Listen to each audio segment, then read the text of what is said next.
Salut les cuisiniers rebelles, c'est Yannick.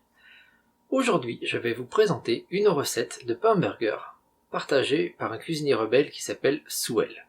Il m'a écrit récemment et il m'a dit qu'il rencontrait un franc succès avec cette recette. Bien sûr, je n'ai pas pu résister, je me suis dit, je vais l'essayer. Et quoi de mieux qu'un cheeseburger pour essayer du pain burger?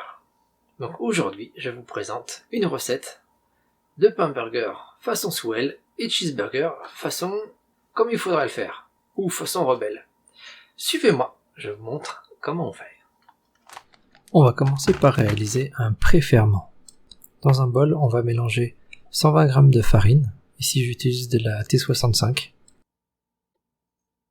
150 g d'eau, une demi-cuillère à café de levure sèche et une demi-cuillère à café de sucre. Avec une fourchette, on mélange le tout.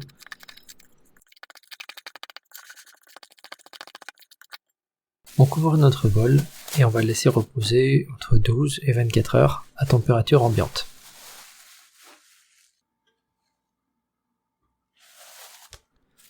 « 12 heures plus tard, voici à quoi ressemble mon pré-ferment. Je mélange mon pré-ferment à 480 g de farine. Ici, je vais pétrir ma pâte au robot, mais vous pouvez très bien le faire aussi à la main, ça pose aucun problème.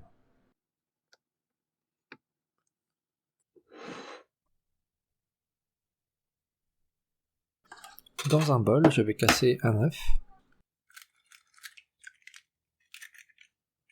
J'ajoute 160 g de lait entier. «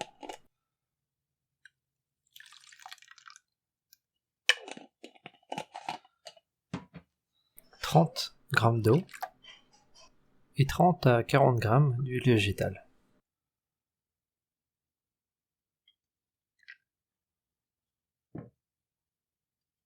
J'ajoute aussi une cuillère à café de sel.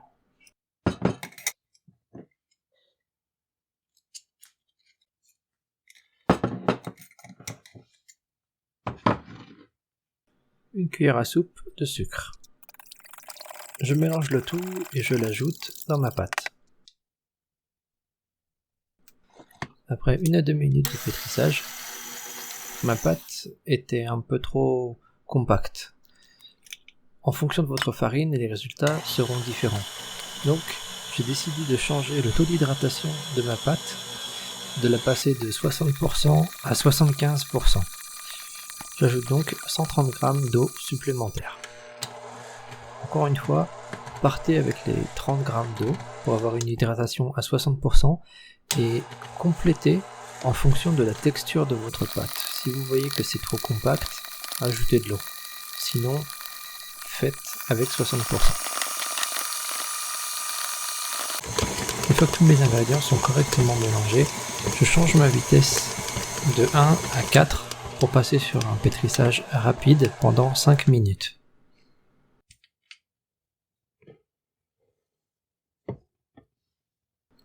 On peut déjà voir que grâce au pré-ferment, la pâte est très légère. Par légère, j'entends que la texture est très aérée.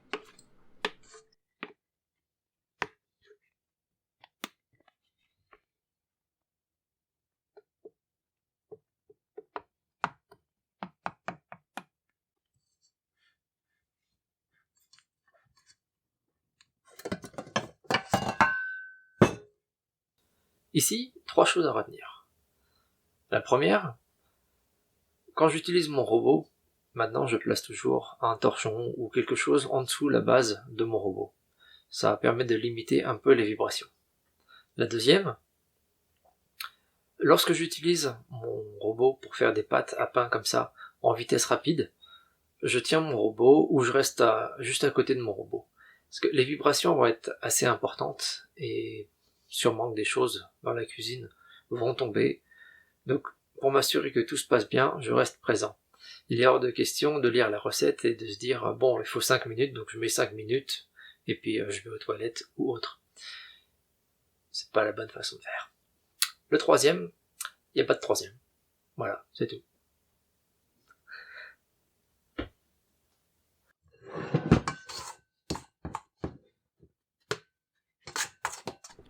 Je verse ma pâte sur mon plan de travail et vous remarquerez que je n'ai pas fariné mon plan de travail. Parce qu'en fait, dans la plupart des cas, c'est pas forcément utile. Je vous encourage à apprendre à utiliser une spatule et vous obtiendrez de bien meilleurs résultats.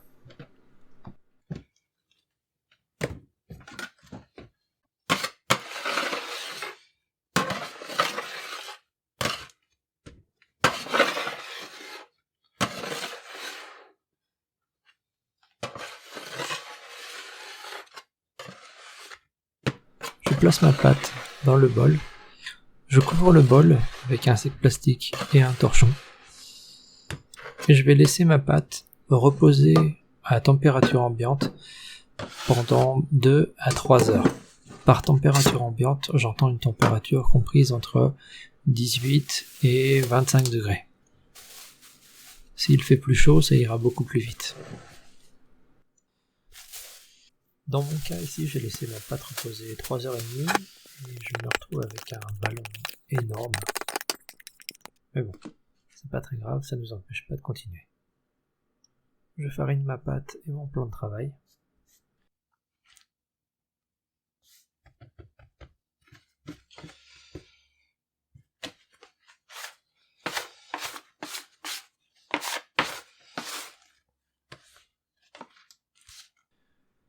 Je dégaze ma pâte.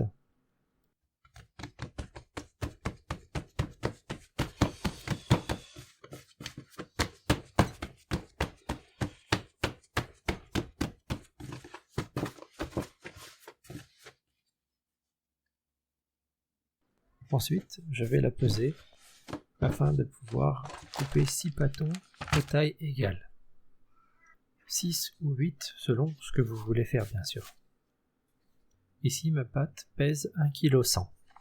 Je vais donc la découper en 6 pâtons de 184 grammes ou 8 pâtons de 138 grammes.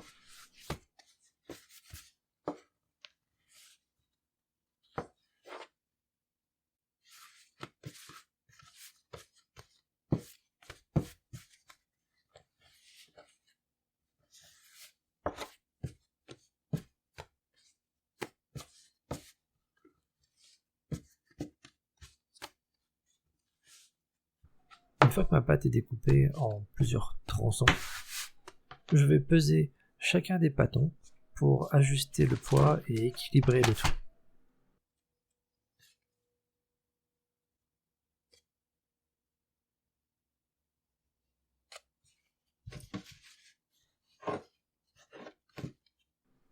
Je profite que la caméra soit en gros plan pour vous montrer comment mettre en boule votre pâte avec une spatule. Des petits pâtons, ça peut vous aider à vous entraîner assez facilement. Mais dans ce cas-ci, c'est pas forcément utile. C'est juste de l'entraînement, de l'exercice manuel.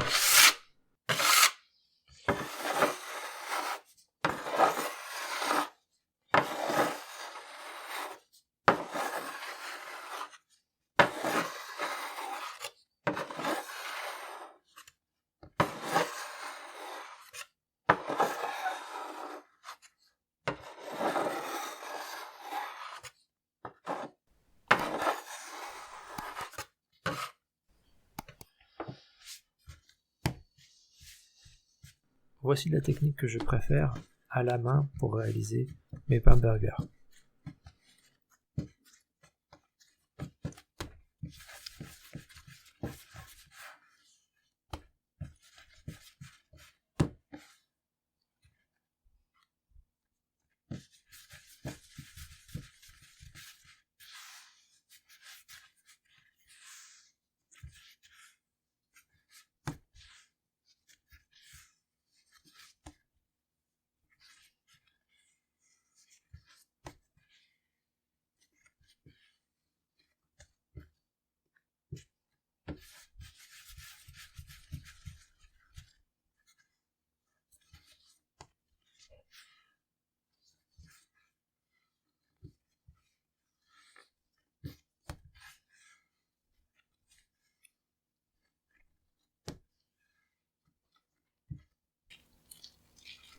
Sur une plaque de cuisson couverte d'une feuille de papier sulfurisé, je dispose mes boules, enfin, façon de parler, les boules de burger.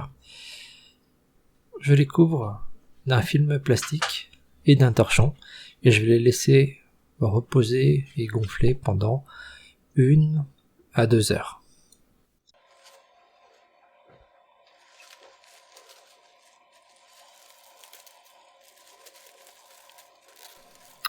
Comme dirait la femme du boulanger, alors, elles sont pas belles mes miches? J'ai préchauffé mon four à une température de 220 degrés. Je casse un œuf et je le bats dans un bol. Avec un pinceau, je vais badigeonner mes pâtons et je vais saupoudrer de graines de sésame avant de les enfourner.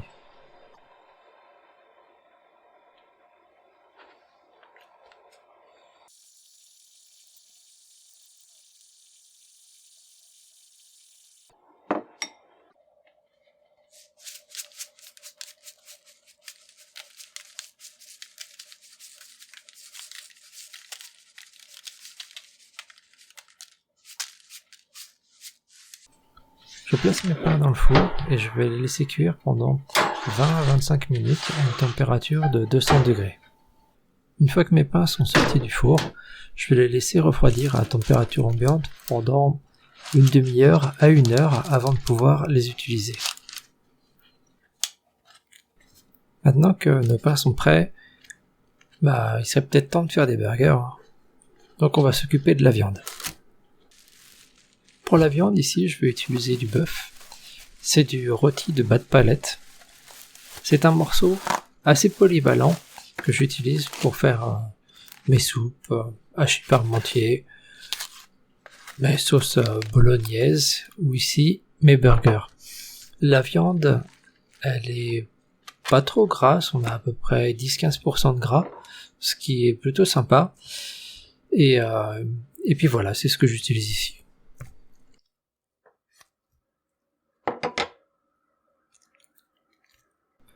Donc je vais débiter mon morceau en plus petits morceaux afin de pouvoir les passer au hachoir.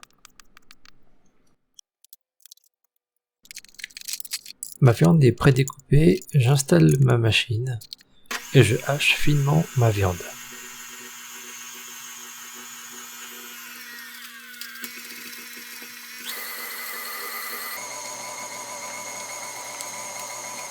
Ma viande est hachée, je vais la malaxer dans le bol afin qu'elle soit plus facile à utiliser ou à manipuler après.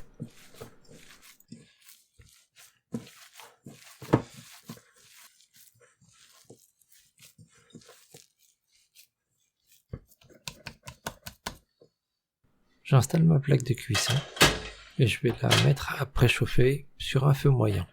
5 ici sur une échelle de 9. Pendant ce temps, je vais préparer mes ingrédients. Je commence donc par peser 4 boules de viande de 90 grammes. Chaque burger aura donc 180 grammes de viande. C'est assez sympa.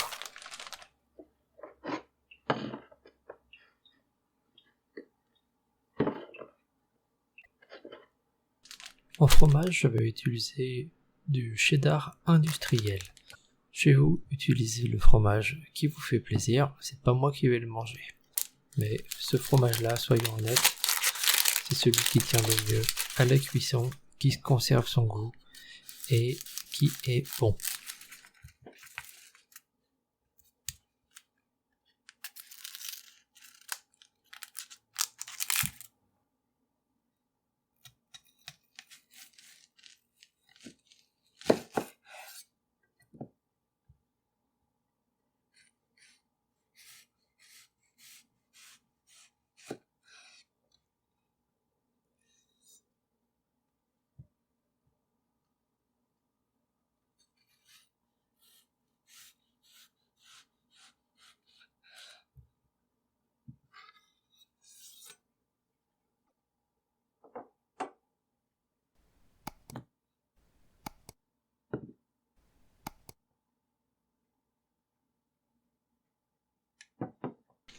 mes pains, pour pouvoir les conserver et les utiliser sur plusieurs jours, je les conserve dans un sac plastique.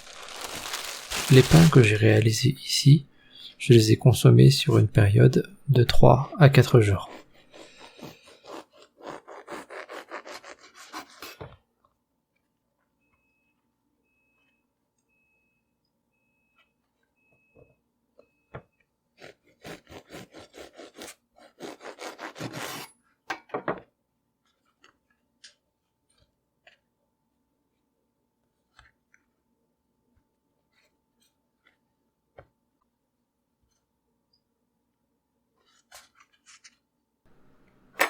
J'applique une fine couche de mayonnaise sur l'intérieur de mes pains, ce qui va me permettre de les toaster sur la plaque.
Hmm.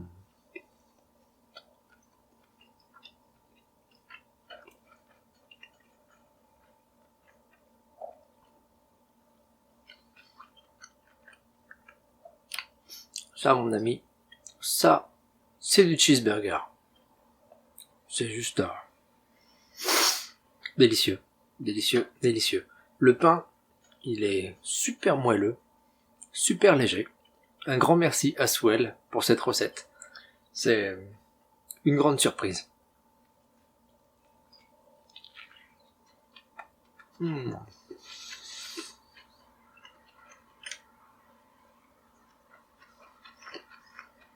Mmh. Vraiment, essayez-le. Laissez-moi des messages. Me dire comme vous êtes heureux d'avoir un burger aussi délicieux à la maison. Voilà, j'espère que tu as appris quelque chose de nouveau aujourd'hui. Ou au moins que tu as appris à réaliser ce délicieux et moelleux pain façon Swell et ce cheeseburger façon qui vous voulez. Façon Yannick, façon rebelle, façon cheeseburger. Si c'est la première fois que tu viens sur cette chaîne, n'oublie pas de t'abonner en cliquant sur le lien qui est juste là. Sinon, on se retrouve tout de suite dans une prochaine vidéo, par ici. Et si tu as des commentaires, des questions, ou je ne sais pas ce qui te passe par la tête, laisse-le moi savoir sous cette vidéo. J'en prendrai connaissance, ou pas. À bientôt.